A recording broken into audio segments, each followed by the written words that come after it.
their goals in high performance coaching, it's also challenging for women, and there's sometimes other factors involved that also need to be considered with regards to creating pathways for these female coaches. The Women's Sports Leadership Academy that you heard about earlier with Lucy, that's been an extremely successful project for ourselves as Visa, but also working with several other international federations who have taken part in that, and the support that we've had from Olympic Solidarity and IOC to bring women into leadership pathways. There's been the IF Forum that we worked on with Sandra, and then with Lucy, the WSLA. And we believe that that's given a sort of a push that was necessary within women's leadership, and also been a good way for us to be working more closely with the men in leadership to explain how this is good for everyone.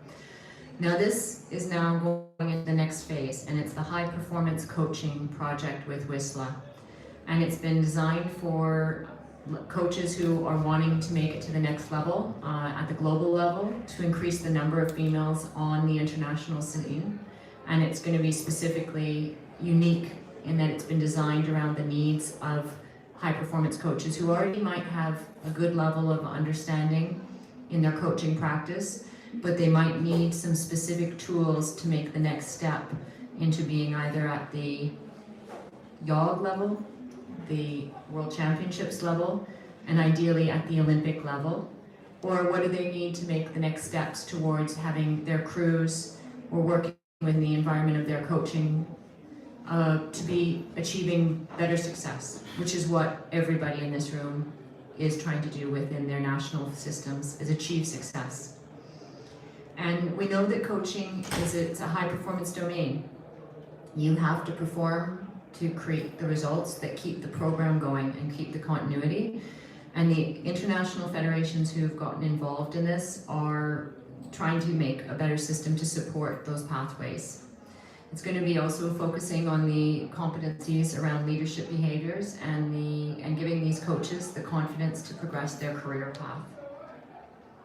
So the concept was designed in collaboration with the WSLA team to bring together the sport-specific leadership and personal development that these coaches may need. It's to be providing them with mentors within the sport, but also within the WSLA environment who have specific training around this. And there's going to be 2 residential workshops around it.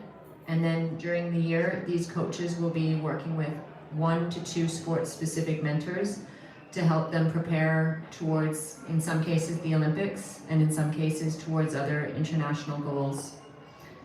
The opportunities to attend the, there's going to be the opportunities to attend the specific, sport-specific. And this project is going to be targeting female coaches who are going towards Tokyo, Paris, and Los Angeles Olympic Games, and potentially Dakar Youth Olympic Games. As we all know, as a coach, you actually need to be working with a crew who is qualifying to go to these events, and the selection systems in some countries, and obviously our selection systems are very challenging, so navigating that with the help of a team around you, we believe is going to be really giving some skills that we think will help these female coaches and also help the national team programs from which they're coming. And we're looking forward to sharing the best practices we have from that so that other people can learn in the future, and that we can see how this program can continue to develop and evolve with the different partners in IOC, Olympic Solidarity, and the other international federations. This is going to be unique. This hasn't been done before. So we know that some of it's going to work well and some of it we may be learning from, but we also realized we had to start somewhere, and Rosie, who's, I don't know if she's still in the room, but Rosie has gone out too. But Rosie was a key person to keep pushing this ahead. The coaches are going to be selected with the following criteria in mind. They must be recognized within the National Federation. You as the NF leaders, in some cases, you have to see this as part of your overall vision for your program, and you have to see it as something that's going to be bringing added value. So we've been working The ones that have been targeted for this session have been already identified, and we've been working closely with them. We do want to see that if it's successful, we try to roll this out in the future for more of you to have access to. But for the first group, we had 6 sports in the end, and we were limited to a certain number with a certain profile. They have to have the possibility of achieving success in the Continental Games, World Championship, YOG, and or Olympic Games. And the sports who are partnering with us are cycling, tennis, triathlon, wrestling, and rugby.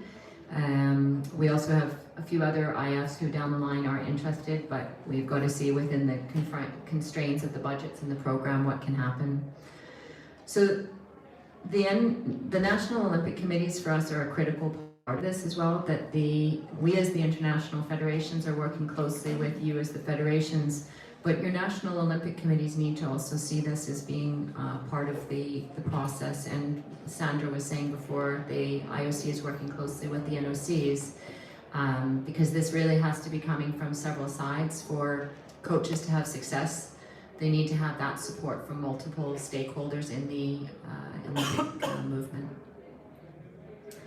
We're going to be working with the federations and with the NOCs via Olympic Solidarity and IOC to make sure that these female coaches can be integrated into programs, so that they're not going to be just showing up. They're going to be part of a program. They're going to be part of the preparations towards games time and all of the responsibility and understanding that goes along with that, so that when they arrive into a games environment or into a World Championships environment, they're well informed on some of the things that are unique to those situations. They would also be people that obviously would have no history of problems with anti-doping violations, safeguarding violations, and manipulation of competition or ethics violations. So we want to have people who are clean and representing the sport properly at all levels. The future of this project, if it's successful, is that we would be looking to how to engage in more opportunities going forward. Again, it's the first time we're doing it. We will be learning a lot. But we're also looking already with other projects, specifically around coaching conferences or coaching education, to be working with national federations who are already having success and to build on that, and then to be giving examples or sharing practices to other federations who are wanting to take on this pathway to develop their coaching workforce to be more broad and more diverse and more successful. And I just want to compliment the nations that are already leading the way with having integrated coaching teams, and that's showing an example for success. We've got already the numbers that we're seeing here with the coaches that will be going to the games. There's more diversity now, and I think we should all be really proud of that. I think we're seeing better results with this diversity, and we look forward to understanding how we can keep that motion and going forward. Does anybody have any questions about this project? Yes.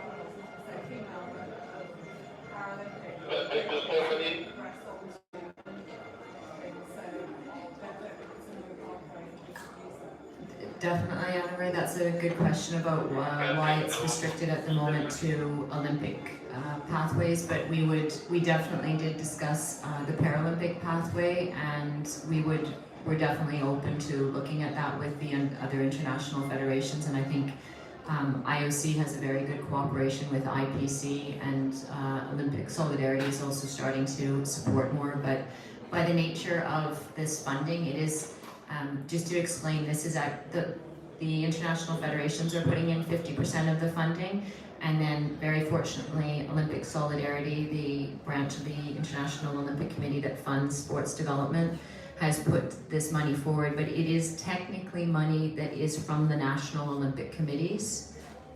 We as the IFs get a certain amount of money, and the NOCs, so we had to focus it into that that pathway, but I don't think it'll be limited to that. If this is successful in the future, it would ideally be expanding. So, any other questions? Okay. Thank you very much for your time. Thank you to everyone in the room who's been supporting this.